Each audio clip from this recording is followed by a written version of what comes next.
Right. Well, welcome everybody. Thank you so much for being here. I'm Joel Dodge, and I'm chair of the ACS New York Lawyer Chapter. And we are thrilled to present today's discussion on Bidenomics from the inside, an industrial policy update. So the Biden administration has adopted path-breaking economic policies centered around a green industrial strategy, investing in building the infrastructure and technologies essential to a clean energy future in the United States. Across laws like the Inflation Reduction Act, the Infrastructure Investment and Jobs Act, and the CHIPS and Science Act, the administration has helped spark an American manufacturing comeback and is revitalizing communities across the country, but challenges remain. Joining us today to discuss these developments and the work ahead is Alex Jacquez, Special Assistant to President Biden for Economic Development and Industrial Strategy at the White House National Economic Council. For everybody tuning in, we will save time for your questions toward the end of the hour, so please submit them using the Zoom Q&A function at any time. But let's get started. So Alex, thank you so much for being here. I wanted to start just by asking a little bit about your background. So what was your path to working on industrial policy at the White House like, and what does that work actually entail for you on a day-to-day basis?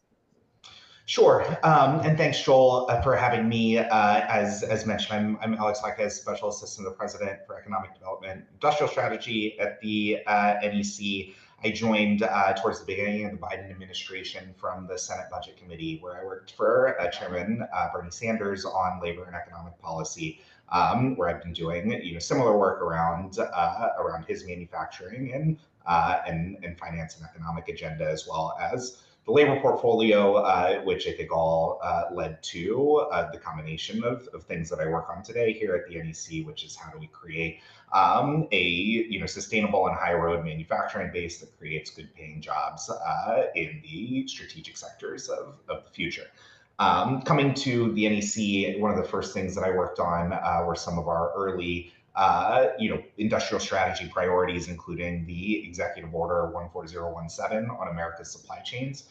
This was signed by President Biden in the early weeks of the presidency that directed a first of its kind review of critical supply chains for critical products in the US at the time, a focus for four products in particular: pharmaceutical inputs, critical minerals, large capacity batteries, and semiconductors, all of which have been, of course, major priorities for the US and for the Biden administration to secure going forward. And what those recommendations or those reports laid out was a number of findings, a number of vulnerabilities, and a number of recommendations. I think one of the through lines that really came out across these agency reports was that in many of these, kind of time after time, many of these critical products that we now find ourselves totally or near totally dependent on foreign sources or in particular China for production. Were either invented or commercialized or used to be manufactured in large quantities in the United States. We're a global leader in rare earth production all through the mid-century through the 1980s. We invented the lithium-ion battery and the solar cell here in the U.S. Semiconductors, the president says quite a bit. We used to make 40% of chips in the U.S. Now just over 10%. In nearly every single one of these cases, a combination of policy, missteps by various administrations and governments in the U.S., as well as concerted strategies by economic competitors, principally China, to develop their strategic sectors has really atrophied not just the production, but the know-how, the workforce, the science technology base that we rely on to commercialize and build a robust and thriving manufacturing sector. So coming out of that, we put these recommendations to great use. A number of them were either passed or proposed by the Biden administration in the landmark piece of legislation that we managed to secure: the CHIPS and Science Act, the Bipartisan Infrastructure Law, the Inflation Reduction Act, which is largely where my work has centered and will center for the foreseeable future: the development of those policies, the negotiation and passage of those policies, and now really quite a bit of work on the implementation side on the sectors that I in particular focus on. I think the interesting pieces of these legislation are the various different tools and the various different, you know, variety of resources and not just funding and grant making, but the demand pull strategy and sourcing requirements and things like that were built out of these industrial based reviews and really are the basis of how we are thinking about securing these supply chains going forward. So the through line, really from conception to what we were actually able to secure with our partners in Congress, and now get into the really hard work of making it all work in the real world. Yeah, and for those who haven't been steeped in the legislation on the Hill, can you give us some of the highlights of the major legislative accomplishments around industrial policy for the Biden administration and what they've accomplished so far? So I think the highlights, are really, what we can see is the success of our theory of the case, right? When our former director of the National Economic Council, Brian Deese, gave an initial speech on a modern American industrial strategy, we hadn't passed any of these bills yet. We had a theory of the case, and that was that strategic public sector investments in places where the private sector has underinvested in that are critical to national and economic security would crowd in private investment at scale. And really be able to drive a revitalization in production in these supply chains, and working with partners and allies to diversify sustainable and high road markets abroad would make our global supply chains not just more effective but more efficient as well, and less susceptible to shocks like we saw in the pandemic and resulting economic dislocation that scrambled everything from semiconductor production to our general goods movement and logistics across the world. We weren't sure, right, whether it would work, and I think the early returns are incredibly promising. We have a chart that we like to use quite a bit that is investment in manufacturing facilities, construction of manufacturing facilities. So this is real world investment in the steel in the ground of building plants. And this chart, which I'm not sure I can share, but I'm sure you've seen us tweet it or put it out. It's very flat for like 40 years, and then in 2022 it goes like this. We've increased over 100%. Since President Biden took office, after falling 7% in this metric over the last administration, and it's real proof point that that we are the announcements are great, the ribbon cut the announcements are great, the ribbon cuttings are even better, right? We want to see product rolling off the line, we want to see workers working, putting steel on the ground and actually building things here, and we've seen that investment really pay off. And these are in the sectors really that we prioritize. I mean, the clean energy industry, you can look again, invest.gov is a resource that we put together to track the private sector announcements that have been catalyzed by the president's agenda and industrial strategy. And in solar manufacturing, in battery and electric vehicle manufacturing, and certainly in semiconductor production, you can just look pre-announcement or pre-signing of the CHIPS Act and the IRA, and you can look post, and it's a completely different landscape and a completely different world. So nearly 700 billion of clean energy and manufacturing private announcement since the president took office, all across again these sectors that we've really prioritized, that we think are going to create good paying jobs here at home, but also are key to one, securing our climate goals, and two, securing our national security.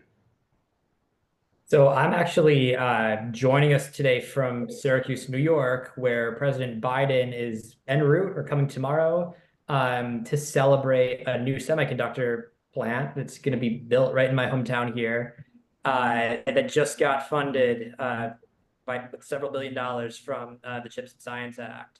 So I wanted to ask you about the economic geography in broad strokes. Like, where are these projects being located? What have they meant for their local communities? Yeah. So this is another key part of my job. The first part of my title is that economic development piece. This is something I've been working on for a long time here in the administration, is the approach, again, of our overarching theory of the case is that these investments matter because they happen in particular places. Every factory is an anchor for economic opportunity for communities. And really, it's a response to the policy failures that we've seen over the last several decades that have led to a hollowing out of too many communities across the country, whether it's talking about the China shock post 2000 and the exodus of jobs, in the Midwest and the South, textile and furniture manufacturing, going back, decades now to steel and auto production, and the threats that were faced by those producers in the U.S. These are not just, I think, economic orthodoxy said that these sectors would adjust, people would move, they would get new jobs, the service sector jobs that replaced these manufacturing jobs would be better paying and less hard work. And I think the evidence shows that that's simply not true. And that the promise of the trade agenda and the trickle-down economic agenda that was sold to workers for so long, which was that on net, everybody would turn out just fine, and that we would compensate the losers of trade policy. My dad always had a phrase he liked to say, working on NAFTA. He's never met a net job holder, right? People lose jobs, people gain jobs. They're different people, they're different jobs. And what we've seen is that economic dislocation that has been associated with these shocks over the years has been persistent, right? These are places that after they experience, a loss of a factory that leads to both a drop in, obviously, that local employment and those direct jobs right there, but often, hollows out the tax revenue base for a local community, which then starts a downward spiral in local investment in community resources like schools and education and public works.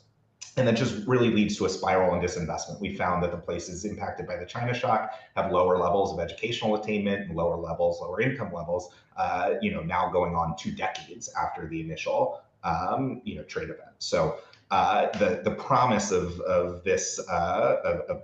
President Biden, was that first and foremost, we were going to be taking care of and looking out for the places that have been left behind for too long.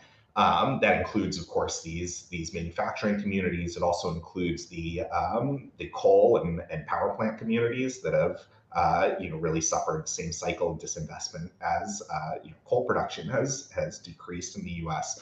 And these were going to be the places we were going to target our investments through, whether that's through direct incentives or place-based policy, a number of different tools to drive this investment to the places that need it the most.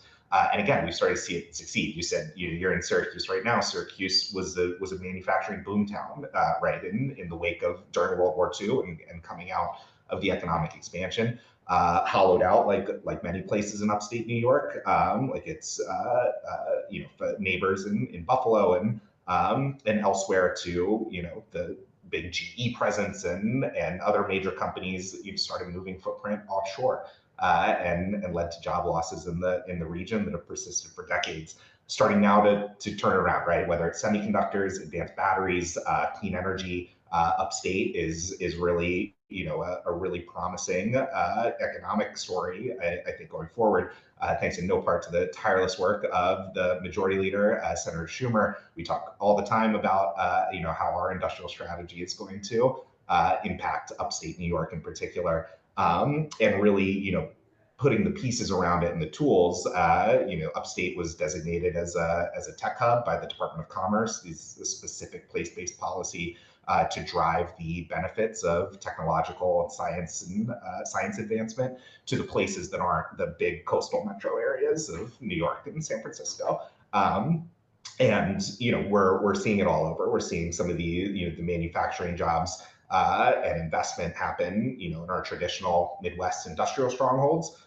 We're seeing a new battery belt emerge from the traditional the strongholds of Ohio, Michigan, in the Midwest, down through Tennessee and Georgia.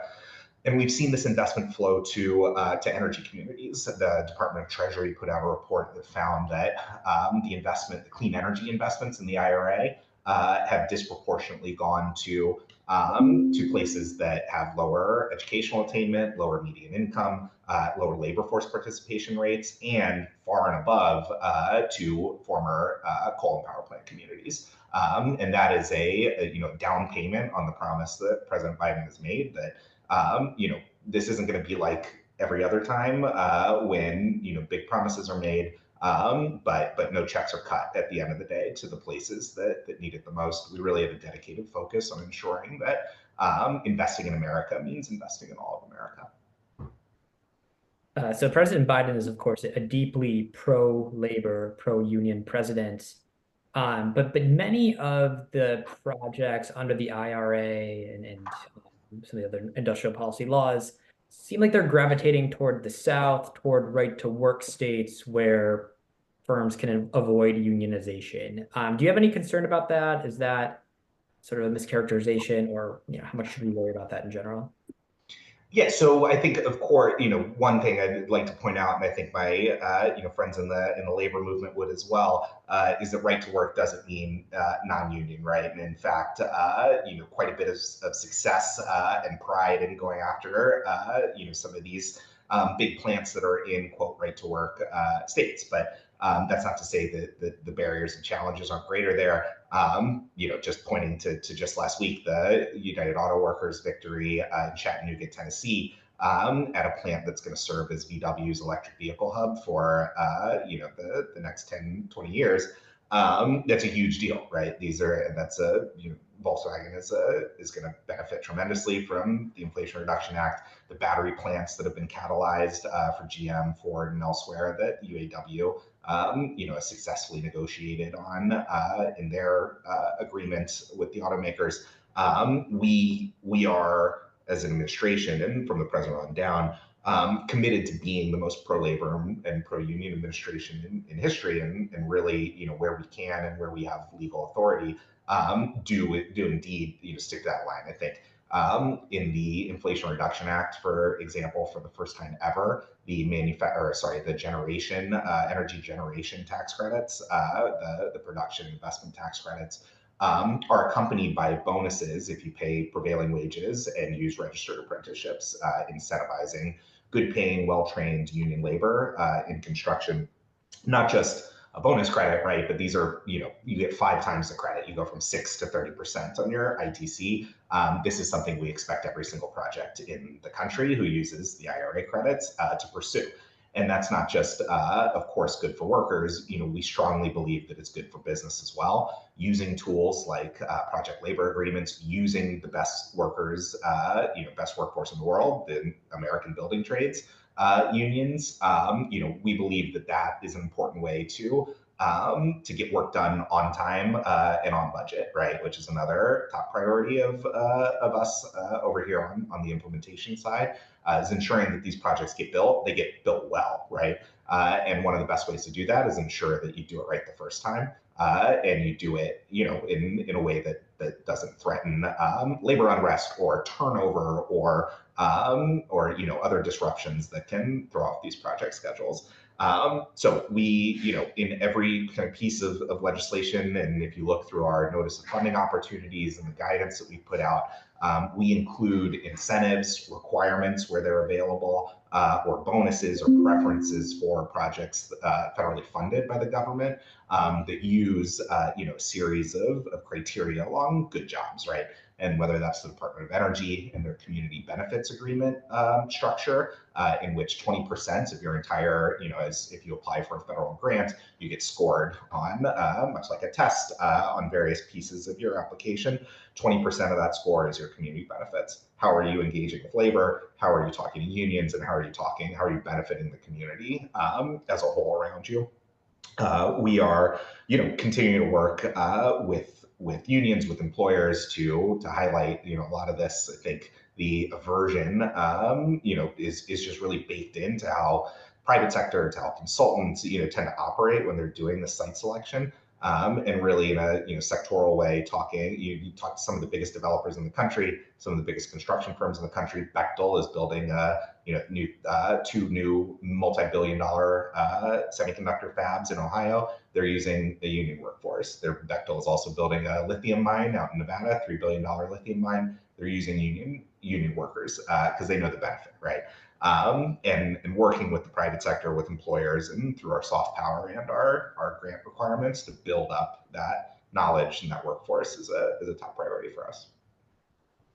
There's some measure of anxiety among auto workers, in particular, that the pivot to EVs is going to lead to layoffs and net job losses because of the simple fact that EVs are simpler to build and require less labor. So how are you all thinking about that? And what's the plan for a just transition for fossil fuel related workers generally? Yeah, it's a great question on EVs, and I think what I'd like to do is test the premise a little bit. This is something we had to do quite a bit of, in the development of our EV and EV supply chain work.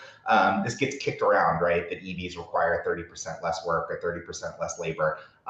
We really try to hone in on where that number came from and try to do some bottom-up analysis to try to replicate it. And I think more and more you're finding that it doesn't really hold up, right? That electric vehicles, yes, it's true, do not require as many moving parts, right? And that's why they're cheaper to maintain and will save you thousands of dollars over the life of your vehicle.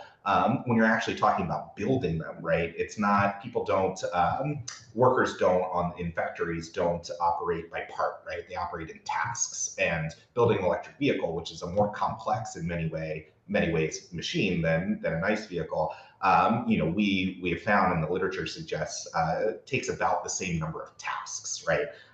And so, we actually, if you look at some of the estimates, we're pretty convinced that on net, again, with the net number, right, the jobs required to make the electric vehicle transition in the US, particularly hitting the production numbers in the US that we're hoping to hit, will largely stay the same or increase depending on how much of that supply chain we're able to bring back. I actually have a paper right here, April 12th, 2024, out of the University of Michigan. It's hot off the press. It's 30% fewer workers for electric vehicle assembly, harbinger or myth. I'm looking forward to getting a briefing from them on their latest findings. So, as we are trying to combat many of the myths around electric vehicles and electric vehicle deployment, I think the labor impact is definitely an important one that we need to keep discussing. And obviously, as the president has made very clear, he was with the UAW on the picket line in Michigan during their strike against the big three, much of which had to do with transition for their workers into the electric vehicle future. Our priority is ensuring that supply chain, the jobs and the opportunities stay where they are and where they've anchored their communities for decades. And so funding that we put out from DOE and the federal government last summer, over $15 billion announced for conversion grants and loans, basically taking your ICE plant and converting it to make electric vehicles or electric vehicle components in the community where that plant existed, and being able to really transition where it is. I think in particular, obviously where there will be changes, right, is in the powertrain, of an ICE vehicle to the battery-powered powertrain of an EV, making sure that these new investments, these new battery plants that are popping up are adhere to the same strong labor standards and union protections that the existing powertrain jobs do, and that those workers, the workers who have been in ICE production for years and decades, are the ones who get the first shot at the job is a top priority of our policy and something we've discussed with the major automakers for the entirety of our discussions with them.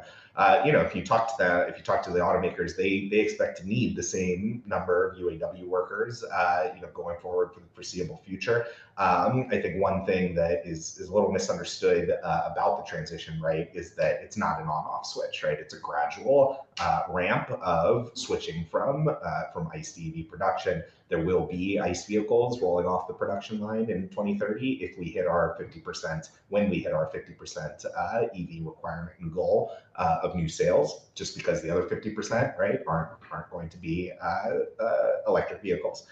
So ensuring that workers have what they need in terms of resources and understanding and understanding of the pace of the transition and how it is likely to affect the sector as a whole.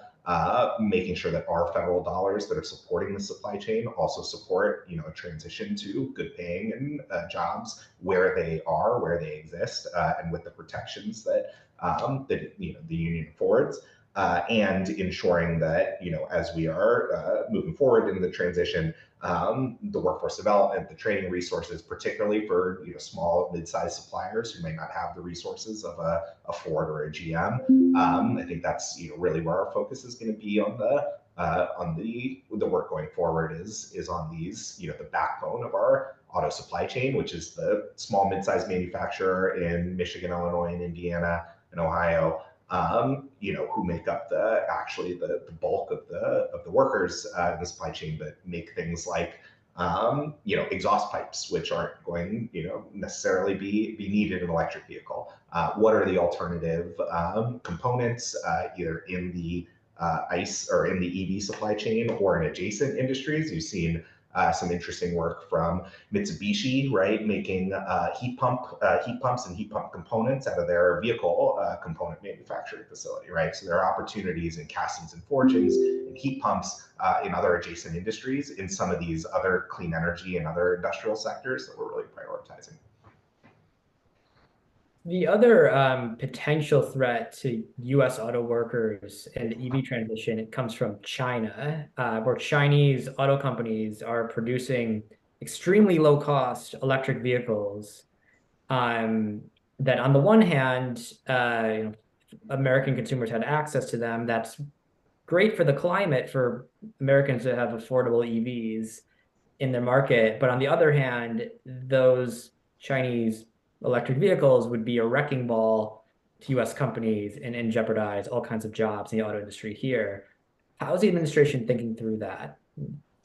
Yeah, so I think you've heard from some of the senior, most officials in our administration, including the president, last week, as in his comments on our actions on Chinese steel and shipbuilding, as well as Secretary Yellen, who was recently in Beijing talking to her counterparts about this exact topic, as well as John Podesta last week discussing, the threat from our nascent clean energy sector from overcapacity and import competition from China. We're acutely aware and monitoring the risk and the buildup of excess capacity from the PRC in particular, whether that's in country or whether establishment of production in other countries, to avoid some of our tariffs and trade remedies. It's something that we are not going to let ourselves not going to let ourselves get behind on. I think if you look at some of the comments and some of the impacts in Europe already, particularly in the solar and the EV market, they actions may by their officials statements may have come too late. We want to make sure that we're staying ahead of any risk and threat to our producers and our workers. In particular, we've seen this this play before. I think the key here is not about having to compete with imports. American workers and American companies can compete with anybody in the world. The issue is that when making sure that playing field is level, right?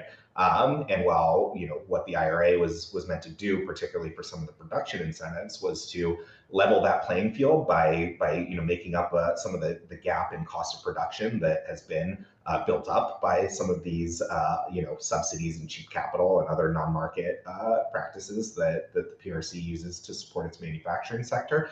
Now we're seeing a pace, particularly for solar technologies for EVs and for batteries that just far exceeds anything we've seen before. A product being sold at a loss, capacity well in excess of PRC demand, and in some cases even global demand, and a clear signal, from the government that they expect for manufacturing to pick up some of the slack of the investments in the property sector, and that is not going to support domestic consumption. And so seeing that in the clean energy technology space, we're very proud of the Inflation Reduction Act, the investments we've made in this sector, and we intend to protect them and keep all tools on the table necessary to do so.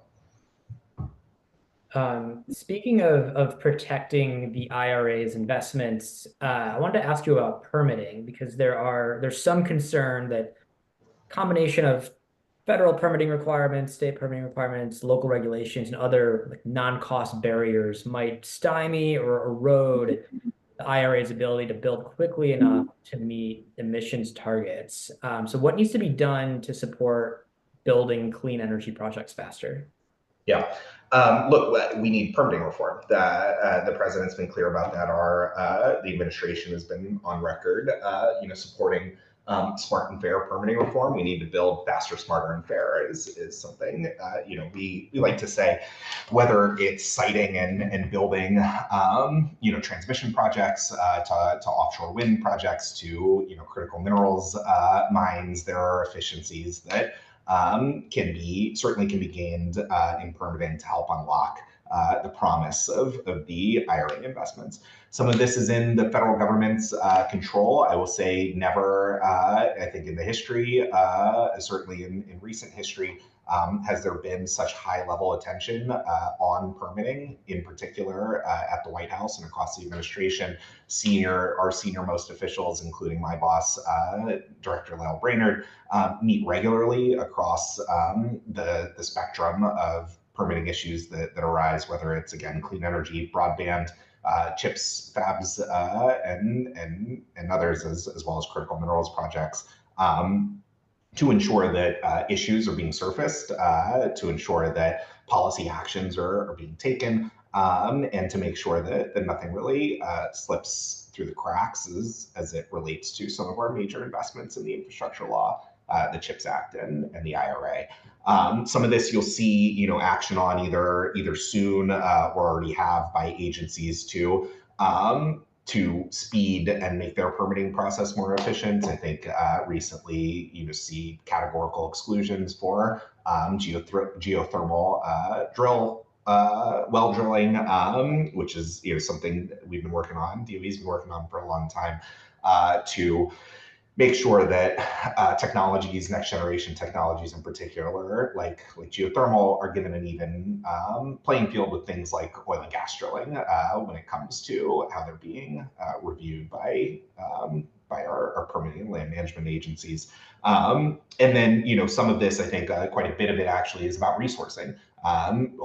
Before the president took office, we saw, we hemorrhaged federal support staff from the Department of the Interior, the EPA, the Army Corps, the agencies that actually, are responsible for doing permitting. Right, these are people that need to review these reports. They're people that need to be moving these assessments along, and they're, highly specialized biologists, hydrologists, people who have technical expertise that can't be easily replaced. And unfortunately, we lost a tremendous percent of them in the 4 years preceding the Biden administration. Luckily, the Inflation Reduction Act provided over $1 billion for personnel and permitting administration. The agencies have been doing, yeoman's work trying to hire up and scale the personnel that they're going to need to really process and take in all of the permitting and paperwork requirements that are going to be necessary to build out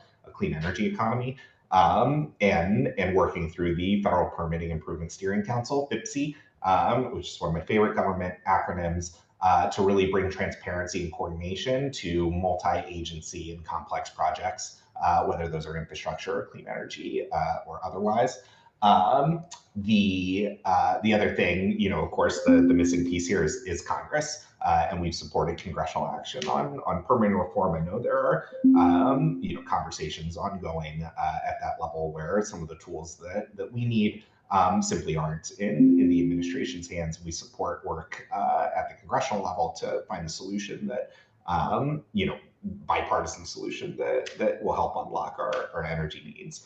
Last part, and I'm glad you mentioned this because I think too often it gets left out, the state and local piece too, right? This is, for better and for worse, a federalist system in which, overlapping and different regimes at the state and local level for permitting, but for obviously a wide variety of policy as well. We try to engage and standardize and work with our state and local counterparts as much as possible on these issues. I think looking at places that do things, particularly innovatively or rightly, I think, there's a lot of attention now on this issue. I know California has a select committee, on permitting and is working hard to think through how they can take advantage of their, abundant resources to build solar and hydrogen and all the things, transmission that they need to build to keep leading in the clean energy sector.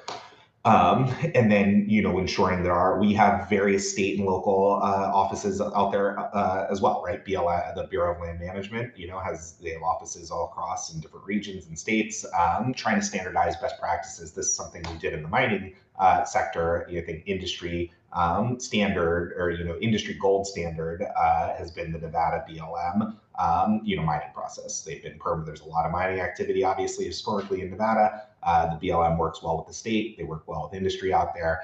And so taking their best practices and processes and porting them over to all the BLM regional and state offices was a recommendation that we had made to improve the mining and critical minerals permitting process. So yeah, we're very attuned to the issue. We're very excited that there's been quite a bit of attention, not just obviously in the legislative front, but now intellectually and with more attention being paid on this in the private sector, philanthropic sector, et cetera. It's really going to be enabling factor for being able to meet all of our clean energy goals and really our broad industrial strategy goals. I wanted to turn to executive action now. And in the early days of the administration, especially during the pandemic, the Defense Production Act got a lot of work in as kind of a key tool for industrial policy. Is that still the case? Are there other creative uses of executive authority available to execute industrial policy?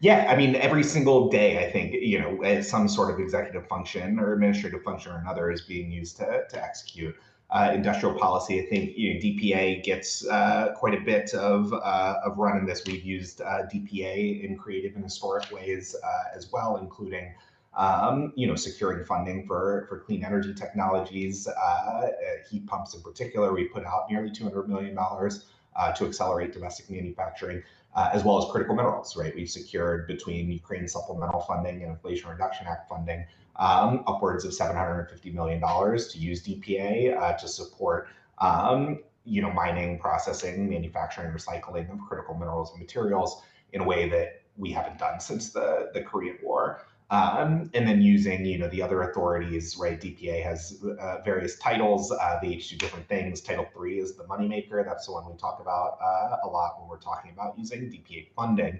But Title I authorities for prioritization. These are used, regularly every day. Department of Commerce, reviews and initiates them, as well as the DoD for their, projects and procurement. I think one example, right, was during infant formula shortages, using the Defense Production Act priority ratings to prioritize different pieces of manufacturing equipment supplies that were needed to run infant formula factories at full speed and scale.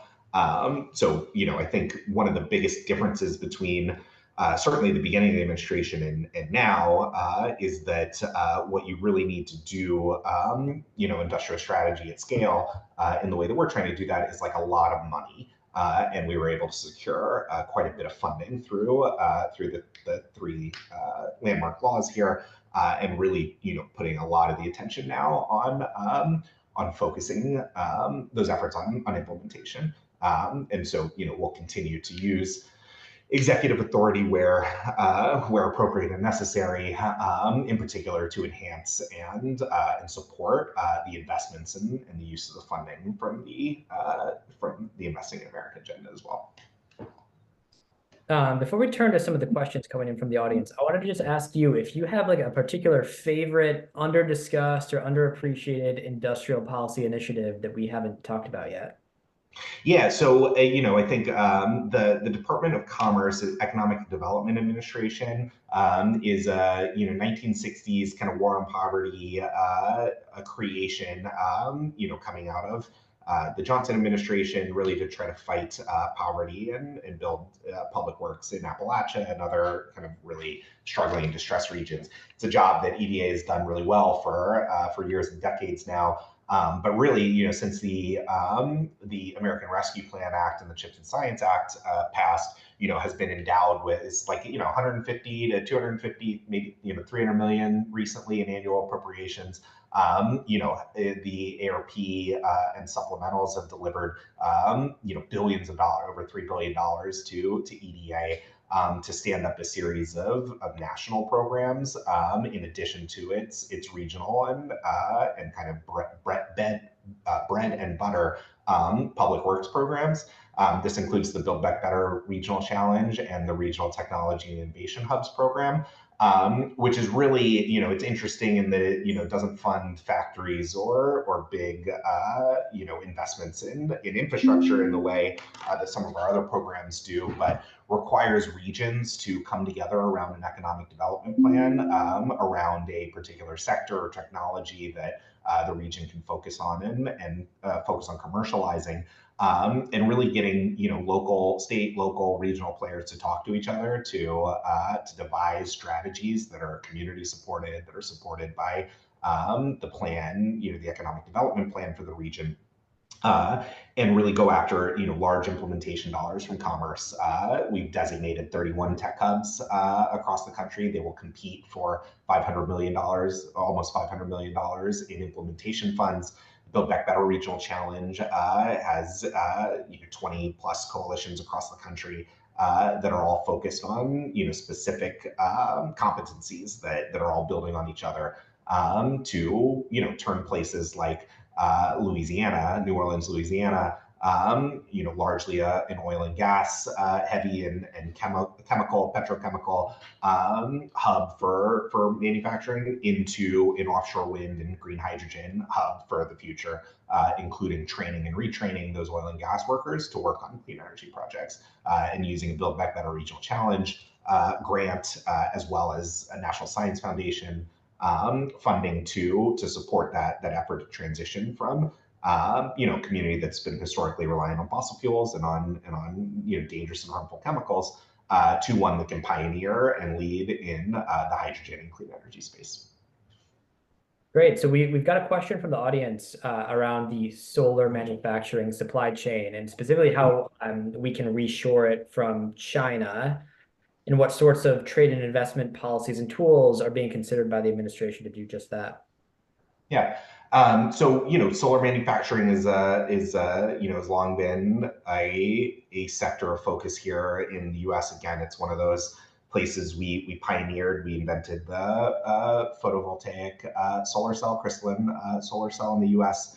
For years, for decades. We led the world in development and manufacturing. And really since the late 2010s, early 2010s, we've seen that capacity go offshore. And in particular, China has emerged just very quickly over the last decade as a global monopoly on solar manufacturing and production. We are, the Inflation Reduction Act is a kind of broken record. It was a huge down payment on our future of solar manufacturing. Before the IRA passed, we had, I think, 6 to 8 gigawatts of solar module production in the US. Since the IRA passed, there's been nearly 150 gigawatts of announced panel capacity, more than 240 gigawatts across the solar supply chain. That's everything from polysilicon to wafers to cells to trackers and all the attendant components. We've seen nearly $15 billion of investment in the solar supply chain announced, all of that, nearly all of that, after the IRA. So we've seen the excitement, certainly on the supply side. This is to fill what we do expect to be booming demand in the U.S. This is going to be a major solar market going forward on the strength of the generation tax credits. Last year, we deployed a record amount of solar in the U.S. We expect that number to keep growing, and it needs to keep growing and quickly to meet our climate goals and ambitions. So right now we have the scaffolding, right, of a manufacturing boom and recovery in the solar sector. This is one of many sectors where we've seen this overcapacity of panels and technologies really explode in China. And while we're directly protected from the PRC market through trade remedies that were initiated, years ago, we've also seen a trend of of PRC companies moving production elsewhere to get around these remedies. And so we're very closely monitoring imports and import and surges, as well as capacity surges in third countries, and are keeping all of our tools on the table, again, available to protect the market here in the US. But things like the domestic content bonus, which gives a 10% bonus for domestically produced components and products for the energy generation credits, 45X manufacturing production credits, and programs like the 48C allocated advanced energy manufacturing tax credit, of which we just made major investments in polysilicon production in Alabama, as well as solar panel recycling in Georgia through that program. We're going to continue to support on the CapEx side, and then need to make sure that the market is sustainable and reliable for domestic production going forward. Again, using all tools that we have at our disposal to ensure. We've got another question from the audience around international trade regimes and to what extent international trade rules and WTO compliance and decisions have influenced or shaped U.S. industrial policy.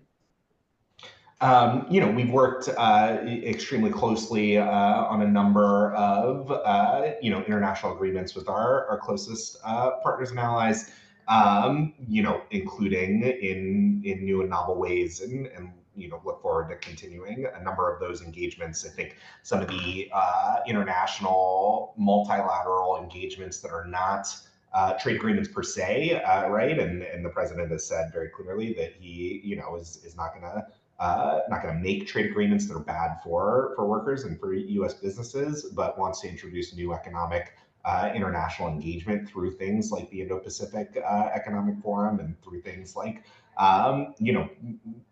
multilateral and bilateral engagements with our close allies and partners. We have a number of particularly working groups and bilateral task forces with our Australian and Canadian counterparts, focused on building complementary and sustainable clean energy supply chains, really focused in particular on critical minerals and how we are sourcing sustainable and sustainably produced critical minerals in ways that fall outside traditional just market access tools, right? We are thinking kind of more broadly in our toolkit here, and that includes, I think, a major focus on supply chains. This is a pillar of IPEF. It is something that didn't get much attention, I think, pre-COVID internationally, where and how things are produced, and now I think it's gone to the number one concern that is raised by our partners and allies. Whenever we come to discuss, particularly for these critical and strategic sectors like semiconductors, like batteries, EVs, and critical minerals. And I think we've seen the president incredibly successfully hold together an international coalition on a number of different fronts and threats, including Russia's invasion of Ukraine, on a number of matters that really I think emphasize and underline his leadership in the international realm on both economic and national security.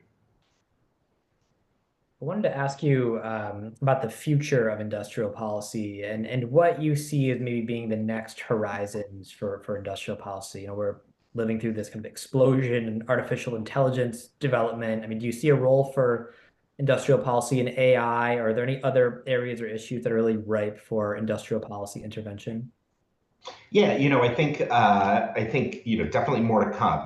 The Chips and Science Act. I talked a little bit about the tech hubs, and one thing the Chips Act did is prescribe technology focus areas for the national labs, particularly around translational research and for our key technology and innovation investments. That offices like the Department of Energy Office of Science, like the National Science Foundation, are thinking through every day. These are things like quantum computing, advanced materials, artificial intelligence.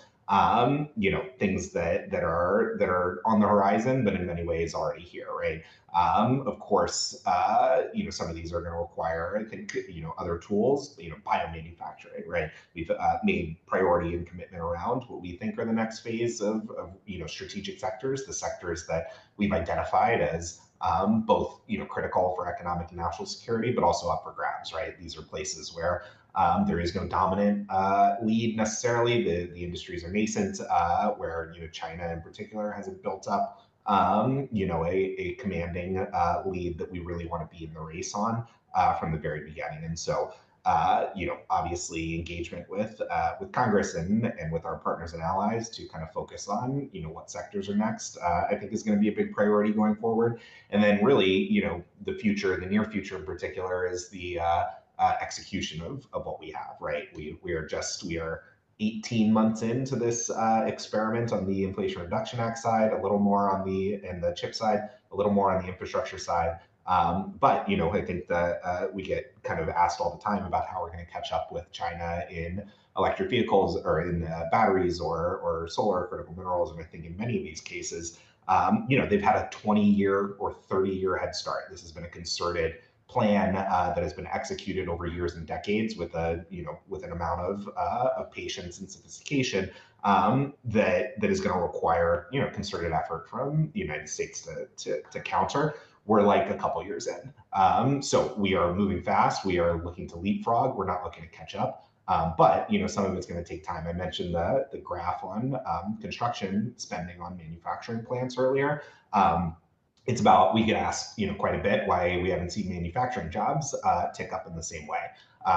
It takes about 6 to 8 quarters from an investment in manufacturing construction to turn into a manufacturing job, right? So that's a year and a half, 2 years. We are just on the cusp of kind of seeing that turn. And now it's going to be incumbent on us to make sure that incumbent on us and on the private sector to ensure that we have a pipeline of skilled and trained workers, that we have the educational resources necessary to build up the talent base around these new industries, and really, again, that we have the permitting pieces in place, and that we are able to build at scale, that we're able to deliver power to these places, at scale and in a clean and efficient way. A number of these problems on the execution side that keep us up every single night. But as we are often reminded, 18, 19 months ago, things looked pretty bleak on the side of clean energy deployment and manufacturing in the U.S. We now have a number of problems to solve, but these are champagne problems, right? They're high class problems. Before we had a much larger problem, and that's that we had no credible pathway to our clean energy goals and no credible pathway to our manufacturing goals. All that has changed, and it's going to be a priority for certainly the rest of this term to ensure that we're enabling success in those investments. We're just about coming up on our time here, but before we close, since ACS is primarily a network of lawyers, I wanted to ask you about what, if any, legal challenges face industrial policy. Is industrial policy facing attacks in the courts, or otherwise, how can ACS's lawyer networks engage and support around these issues? It's a great question. I'm not a lawyer, but I too often, as our counsel tells us, play one on TV here as we're doing statutory interpretation and implementation. I think as ACS lawyers, I really hope and and wish for you to get into this sphere, right? Into this sector. We need more good people in government. I don't know if we need more lawyers, but we need more good people in government. Certainly in this realm, we need more people focused on how we are producing and what we are producing. It's really, atrophied, I think, in the same way that our manufacturing base did. The number of practitioners in this space in the federal government and honestly out there in the world is just relatively small. And so as we're building up, we need this institutional knowledge in government agencies. We need it at the Export-Import Bank. We need it at the Development Finance Corporation. We need it at the Department of Energy. Really, if this is a space that interests you, please come work for the government. We could use you. There's plenty of work to be done. Great. Well, I think we'll leave it there. Alex, this has been a great conversation. We covered a ton of ground. So thank you for taking the time to join us. Thank you, everybody, for attending. And be sure to stay in touch with ACS and the New York Lawyer Chapter in particular. You can sign up for our emails at acslaw.org. You can follow us on social media. All of our talks like this are on our YouTube channel, so you can find us there. But thanks so much for spending the hour with us, everybody, and have a great rest of your day. Thank you. Thank you.